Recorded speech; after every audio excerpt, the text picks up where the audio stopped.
I'm Toshio Okada. This is the 5th session of my talk series on Mobile Suit Gundam. At last we get to Episode 2, Destroy Gundam.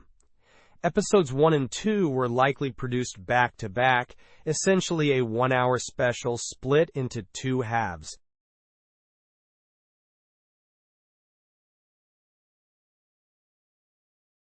Like Episode 1, it introduces the cast and the setting. What kind of story will unfold? So far we've met the 2 childhood friends, Amuro Ray and Frau Bo.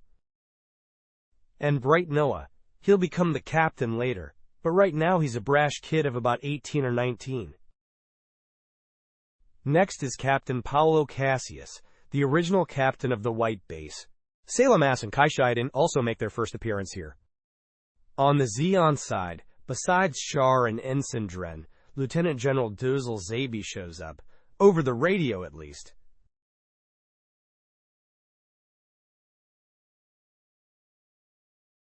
This time I'll unpack, at an easy pace, how both the relationships and the war develop. However, the title Destroy Gundam is what it aired with on TV. In Mobile Suit Gundam, the complete script record, the original scripts survive like this.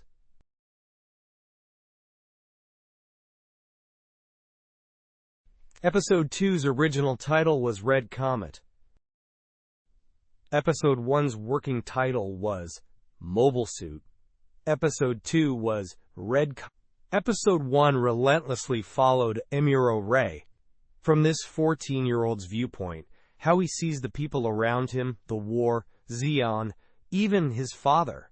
The whole 30 minutes were constructed.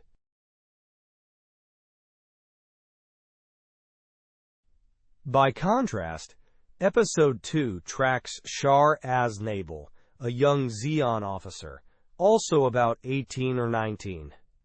Following his eyes makes the story much clearer and lets us see it from a different angle. So I'll center this Episode 2 breakdown on Char. Now, the opening scene. Episode 2 begins with a missile streaking towards Side 7, picking up directly from the last moments of Episode 1. Here's the smoke trail of that missile. The warhead is on the very tip.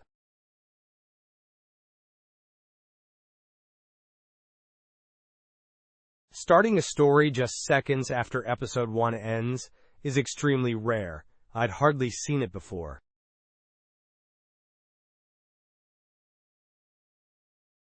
Most mecha shows are built so the episodes can be shuffled and still air fine. At key stations in Tokyo or Osaka, you'd get all 26 episodes, but local stations had conflicts with regional events and specials, so they might not run everything. 23, or even just 12, was common back then.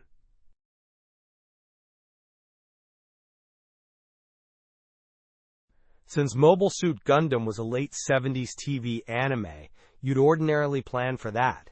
It should still work if a local station airs Episode 5 or 7 right after 1 and 2.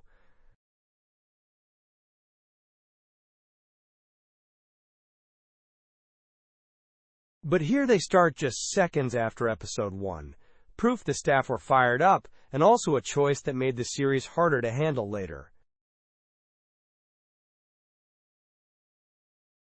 Gundam was rerun all over later, but this was one reason local stations hesitated. Unless you commit to airing everything in order, reruns get tricky. That said, earlier shows did have continuity-critical episodes. Mazinger Z's first Jet's Grander Flight, or Gatchaman's twist that Red Impulse is actually Ken Washio's father, where the drama surges forward.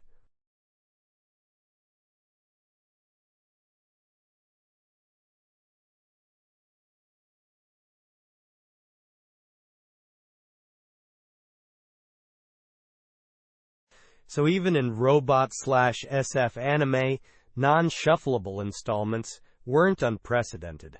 Still, locking episodes 1 and 2 together this tightly from the start was highly unusual. Up to the moment just before this missile flies, what happened in Episode 1 was an incident, not yet a full-blown affair.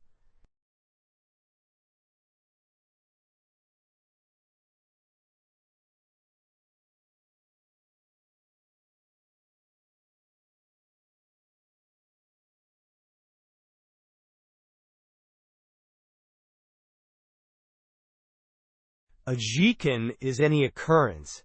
When it swells toward war, it becomes a jihen. Think the Mukden Manchurian incident. So Char's treaty violation last time still counted as an incident. Side 7 was neutral territory, so any Zeon mobile suit incursion was a treaty violation. But the Federation was secretly developing suits there too. Both sides were in the wrong. They infiltrated for reconnaissance. In fact, a reconnaissance in force. Even if a Zaku fired and people died, you could still, strictly speaking, settle it as an incident, since both parties were doing something bad. Meaning it could have been handled with diplomacy and reparations and left at that. But at the end of Episode 1, Char launches a missile. A recon unit firing is one thing. Char ordered a long-range missile from his cruiser at the colony as support.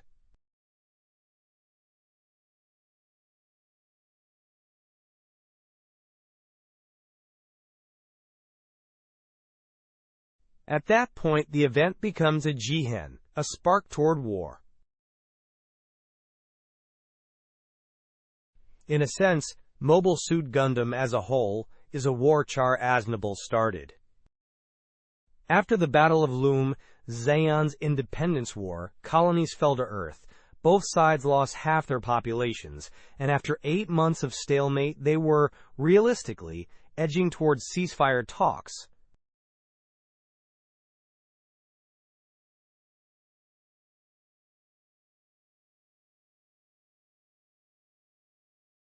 Char's missile abruptly opened a second front, like how Pearl Harbor expanded a regional war into the Pacific and turned World War II into a truly global conflict.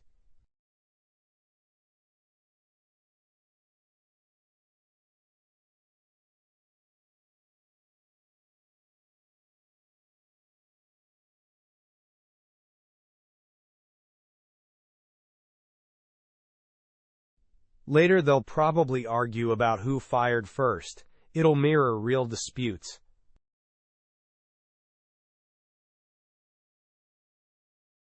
So let's confirm. This war is one Char set in motion. The missile headed for the colony slips past the anti-interception silos and reaches the sector where Frabo and the others are sheltering. Here we see the technology for sealing air leaks. A switch is thrown, and balloon-like pods float toward the puncture. They pop and slap themselves over the hole to plug the leak.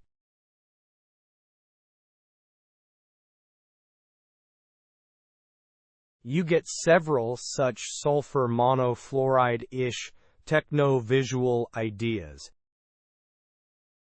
These kinds of techie SF visuals show up in several places. There's careful zero-G depiction.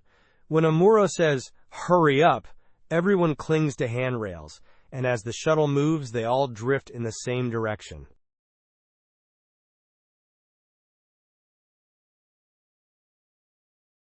That kind of care tells you the staff wanted to fully establish the world across episodes 1 and 2.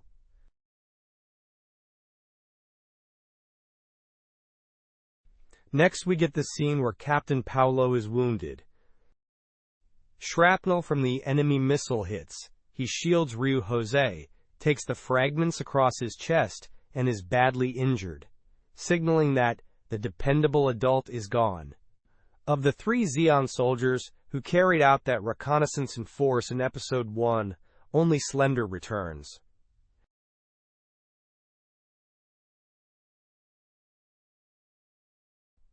Cut to Char's side. Char Aznable doesn't get angry. Here's the composition. They avoid overcutting the scene.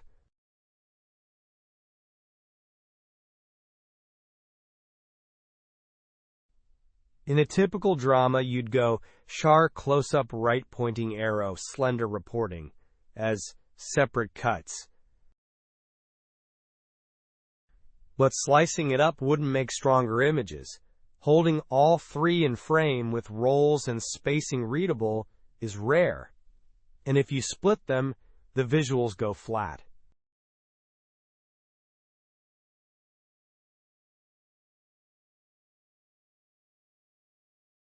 So they stage it with Char talking over his shoulder, Dren silent in the center, Slender reporting in the back, static, yet tense.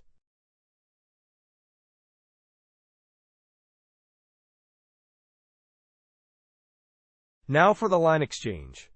Char says, "You followed Mayan Denim's orders. Think nothing of it, Sergeant Slender," first acknowledging his effort. He could have chewed him out for failing, but this shows he isn't a stock mecha anime villain.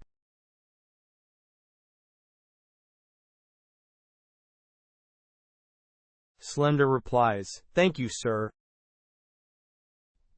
Char with a faintly mocking smile, "It's hard to believe the Federation suit performs quite as you claim." Slender starts to push back. Char cuts him off. "Ensign," he calls to Dren. "Ensign, sir? Open a laser circuit. I want Lieutenant General Dozel." All of that plays out within the same shot. Char listens and gives credit, but the moment he decides on something, he cuts through their words and drives the action forward.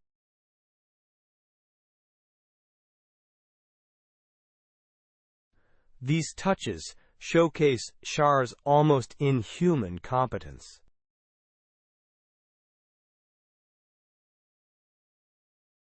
Since Episode 2 is the Red Comet story, it's busy defining who Char is.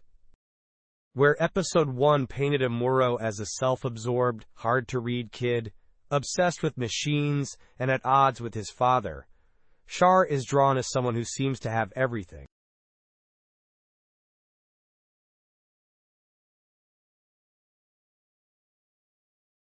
He's the rival, like Ayumi Himikawa in Glass Mask, brilliant enough to run rings around the adults.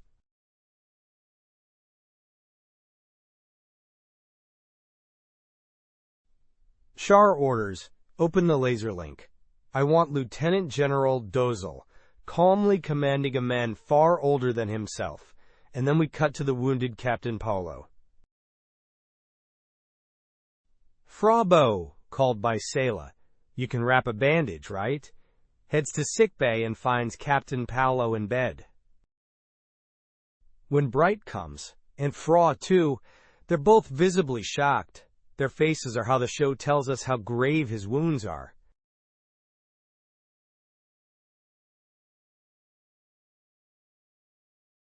Because Gundam aired in a stricter era of TV standards, they couldn't graphically show injuries.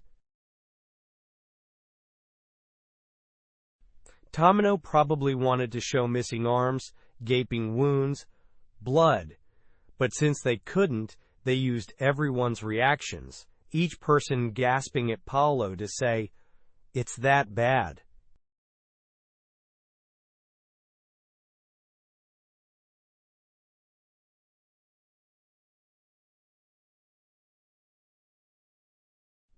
In Episode 2, the acting doesn't always sell it, so we as viewers need to fill in some gaps.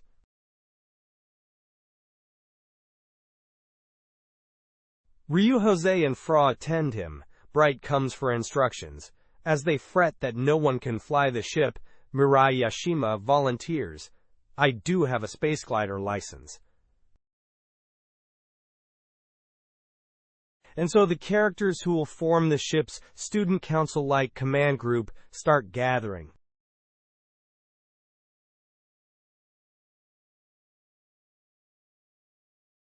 Cut back. Char speaks with Dozel over the laser link.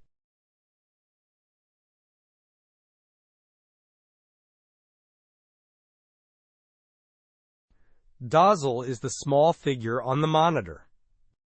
He's furious right away. Last night I'd planned a banquet to celebrate your mission's success. Thanks to your dawdling, all the preparations were wasted. Despite the tone, the fact he'd throw a party for a subordinate shows he's warm-hearted, unlike Char.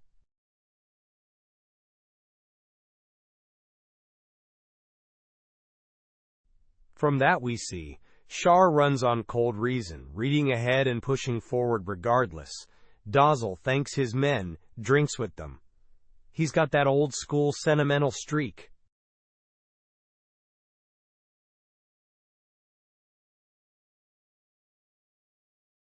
Half-joking, Dazzle barks, "So what are you going to do about it?" Char answers, "We've picked up the Federation's Operation V, sir."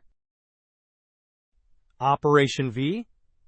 Yes, mobile suit development and a new warship, detected together. Char reports. Dazzle finally smiles. HMPH, that's the red comet. So what do you need?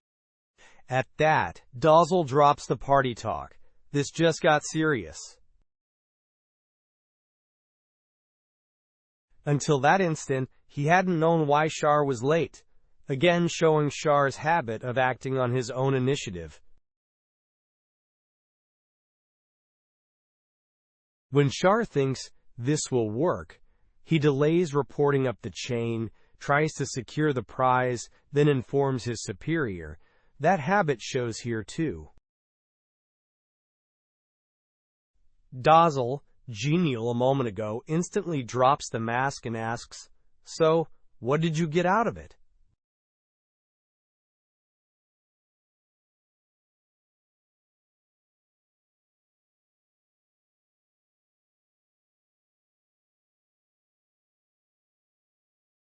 Char answers, "On the return, we were out of missiles and ammunition."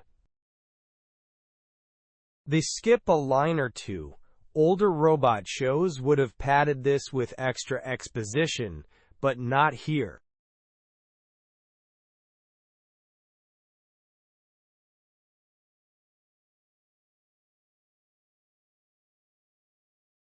Dazzle's "so what" means both report and "what do you want from me?" He's reading Char. If you act alone, why report now?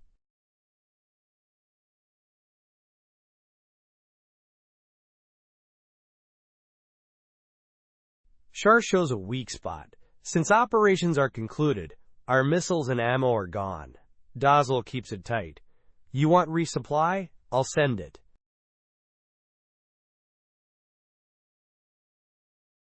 Char adds, also 3 Zaku resupplies. Dazzle is stunned. You lost 3 Zaku mobile suits? Because Zeon launched its independence war on the strength of the Zaku, something the Federation couldn't yet match. It's like striking before a rival gets nukes. You act while you have an overwhelming technical edge?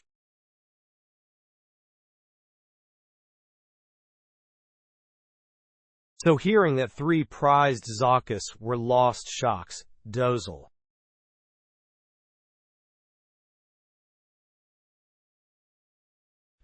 As the man responsible for Zeon's forces, he instantly realizes they may need to rethink how they fight the Federation.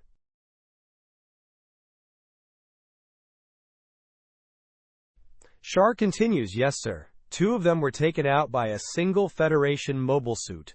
Dazzle answers, "Very well. I'll send Zakus." Even now, like Char, Dazzle can barely believe it. Frontline troops always exaggerate the enemy's new weapon.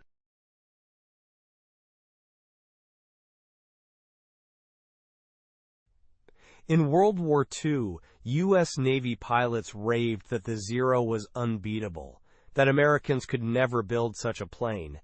In every war, soldiers overrate new enemy kit.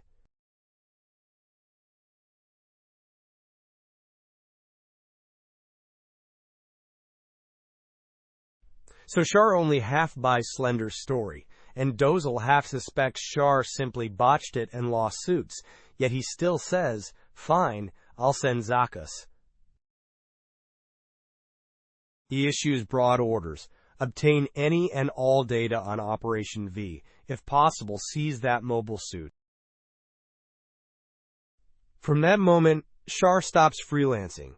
He's operating on Dozle's direct orders. Secure Operation V data, and if possible, capture the suit for research.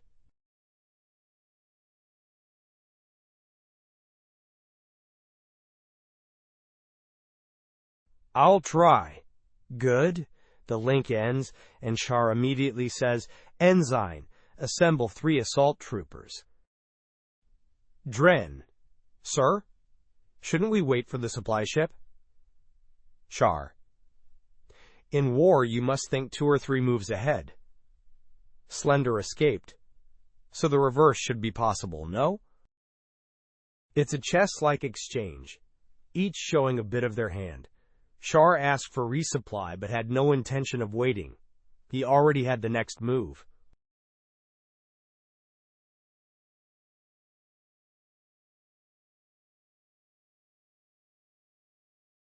Char knew he'd be tasked to bring back Operation V data. By reporting first, he created a paper trail and retroactively justified the new incident his missile had sparked.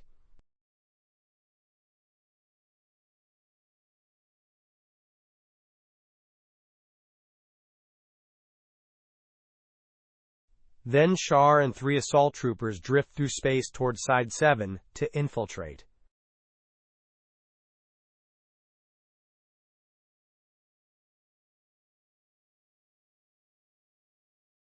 And that's the end of the free portion of Lecture 5, Episode 2, Destroy Gundam, First Half.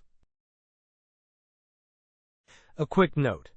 Around the 9-minute mark, there's an air leak scene.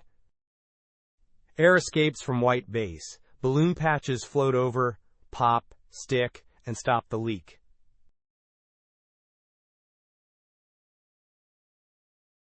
The idea's source is a stratospheric balloon experiment by the French adventurer Auguste Piccard. Piccard, an eccentric, developed the bathyscaphe and set a deep-sea record, then at 69 attempted a high-altitude record with an enormous balloon.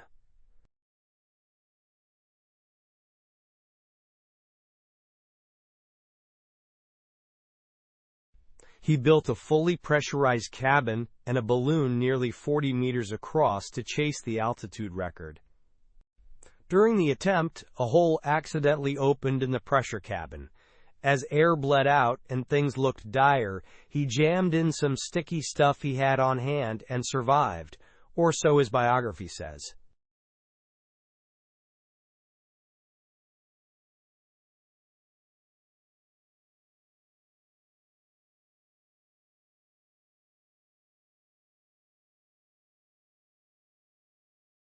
Director Yoshiyuki Tomino, a science-minded boy, surely knew. As a grade schooler, he sketched spacesuits, diving rigs, pressure gear, that kind of nerdy kid.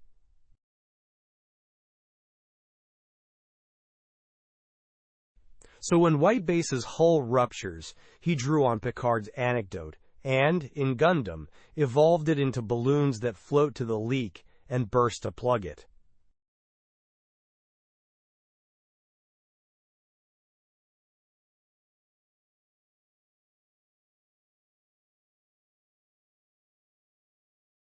I'll tell more of Piccard's delightful tall tales on the Conoco Live on May 5th. Please look forward to it. We'll continue Episode 2, Destroy Gundam, in the paid stream. There'll be a little more commentary after the paid stream, too. Premium members also get an after-class segment, so please stick around a bit longer. Alright, please switch over to the paid broadcast.